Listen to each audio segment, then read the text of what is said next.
संभव वक्र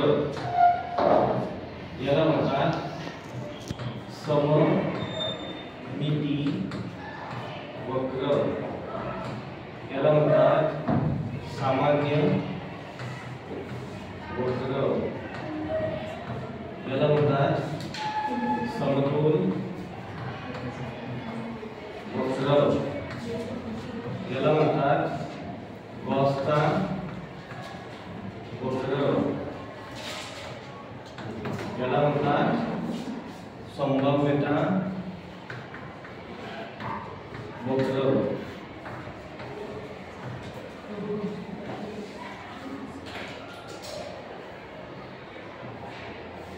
यालाच एक नाव आहे गॉसियन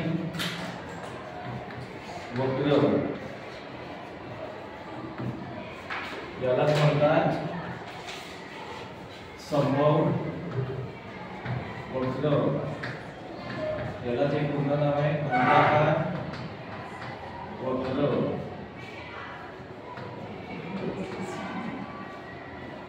अशा प्रकारे याला वेगवेगळे नाव आहे. ठीक आहे, याला इंग्लिश मध्ये एकच नाव आहे नॉर्मल प्रोबॅबिलिटी कर्व, याला असामान्य संभव वक्र असं म्हणतात, याला सममिती वक्र म्हणतात, याला सामान्य वक्र म्हणतात, याला समतोल वक्र म्हणतात, याला गॉसचा वक्र म्हणतात, याला संभाव्यता वक्र म्हणतात, याला गॉसियन वक्र म्हणतात, याला संभव वक्र म्हणतात, याला घंटाकार वक्र म्हणतात. वेगवेगळे नाव आहेत. आणि हा जो गॉस आणि हा जो गॉसियन शब्द आहे, या गॉसनी या जो नॉर्मल प्रॉपर्टी कर्वची जे इक्वेशन केलं आहे ते या गॉसियन जर्मन गणितज्ञ होता गॉसियन, त्यांनी हा वक्राचे हे जे प्रॉब्लेम आहे तो संबंध वक्राचे हा चॅप्टर त्यांनी क्रिएट केला. म्हणजे हा चॅप्टर जो तयार केला हे गणित जे आणलं ते या गॉसियननी आणलं, म्हणून त्याच्या नावाने हा गॉसियन वक्र ओळखला जातो. ठीक आहे, तर हा जो वक्र आहे हा तुम्हाला 3 ते 4 मार्क्ससाठी प्रत्येक एक परीक्षा याचा प्रॉब्लेम येतो, प्रत्येक एक परीक्षा, आणि खूप इंटरेस्टिंग चॅप्टर आहे. 3 to 4 मार्क्ससाठी तुम्हाला पेपरला येतो. ठीक आहे, आता आपण पाहू गॉसचा वक्र. तुम्ही सगळ्यात पहिले मंदिरात जाता, काय करता मंदिरात गेल्यानंतर? मंदिरात जातात तर तिथे काय करतात? सगळ्यात पहिले आपण काय करतो?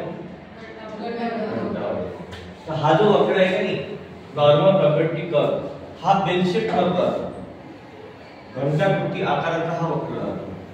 याची प्रॉब्लेम एवढी आहे ना, या घंटाकृती आकाराच्या वक्रानुसार त्याचे प्रॉब्लेम राहतात. जेव्हा पण तुम्ही वक्र काढत नाही तेव्हा पण तुम्हाला याचा प्रॉब्लेम सॉल्व्ह करता येतो. प्रत्येक वेळेस तुम्हाला हा वक्र काढावा लागेल आणि प्रॉब्लेम सॉल्व्ह करावा लागेल. हा घंटाकृती आकाराचा असतो, याच्या मदतीने नंबर टाकलेला असतो. ठीक आहे, इथे शून्य बिंदू राहतो. ठीक आहे, मग इथे पार्टिशन राहतात. कसे पार्टिशन राहतात ते पाहू आपण. ही याची डायग्राम आहे. प्रत्येकाला हा वक्र काढता आला पाहिजे. इकडे -1 -2 आणि इकडे -3.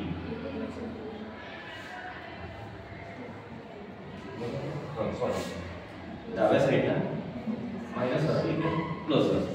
इकडे -1 -2 आणि -3. या बिंदूपाशी शून्य बिंदूपाशी मीन, मीडियन आणि मोड आहे.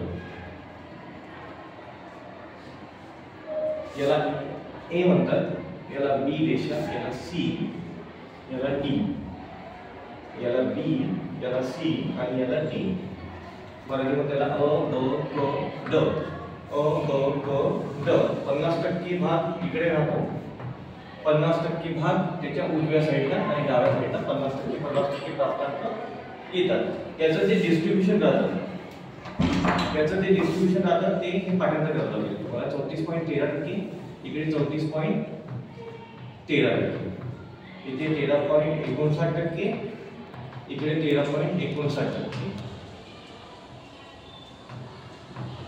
इकडे 2.14%, इकडे 0.14%.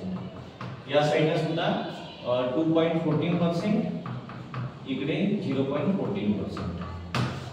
अशा प्रकारे याचं हे वितरण दिलं राहतं. ठीक आहे, इकडे +1 2 3 राहतात, इकडे -1 2 3 राहतात. याचं जे डिस्ट्रीब्युशन दिलंय 34.13 13.59 2.14 0.14 याची जर तुम्ही टोटल केली तर ती येते 50%. 34.13 13.59 2.14 आणि 0.14 याची जर टोटल केली तर हे येतात तुमचे टोटल 50%. ठीक आहे. आता मी तुम्हाला काल एक पीडीएफ फाईल पाठवली, तुमच्या ग्रुपवर एक पीडीएफ फाईल पाठवली आहे. ठीक आहे. त्याच्यात नॉर्मल प्रॉपर्टी कर्वचा पूर्ण कॅरेक्टरिस्टिक्स पाठवले, त्याची वैशिष्ट्य काय. तर त्याच्यामध्ये 12-13 वाला पॉइंट पाठवला, डिटेल वाला. ठीक आहे. तेवढं डिटेल वाचायची आवश्यकता नाही. त्याच्यानंतर शॉर्ट वाला पाठवला, एक डायग्राम आहे आणि त्याच्यात 7-8 पॉइंट आहे. परीक्षेमध्ये फक्त मी डायग्राम काढायची आणि ते 7-8 पॉइंट काढायचे. तेवढे काढले तरी तुम्हाला 5 मार्क मिळतात. आता प्रसामान्य संभव वक्राची कोणती वैशिष्ट्ये आहेत ते पाहू. एक लक्ष द्या. प्रसामान्य संभव वक्राचं पहिलं वैशिष्ट्य काय ते पहा. प्रसामान्य संभव वक्र हा घंटाकार आकाराचा असतो. पहिलं वैशिष्ट्य पाठांतर करून घ्या. प्रसामान्य संभव वक्र हा कशा आकाराचा असतो? घंटाकार आकाराचा असतो. दुसरं वैशिष्ट्य, प्रसामान्य संभव वक्राच्या डाव्या बाजूला 50% प्राप्तांक येतात आणि उजव्या बाजूला 50% प्राप्तांक येतात. हे दुसरं वैशिष्ट्य. समजलं? तिसरं वैशिष्ट्य, प्रसामान्य संभव वक्र हा कधीही, प्रसामान्य संभव वक्र हा जो वक्र आहे हा कधीही या रेषेला OX, हे जे OX रेषा आहे या रेषेला कधीही स्पर्श करीत नाही. म्हणजे तो असा कधी टच होणार नाही, तो वक्र असाच जाईल इकडे असा, पण या रेषेला कधी तो टच होत नाही. तिसरं वैशिष्ट्य, प्रसंभाव्य वक्र हा OX रेषेला कधीही स्पर्श करीत नाही. तिसरं वैशिष्ट्य.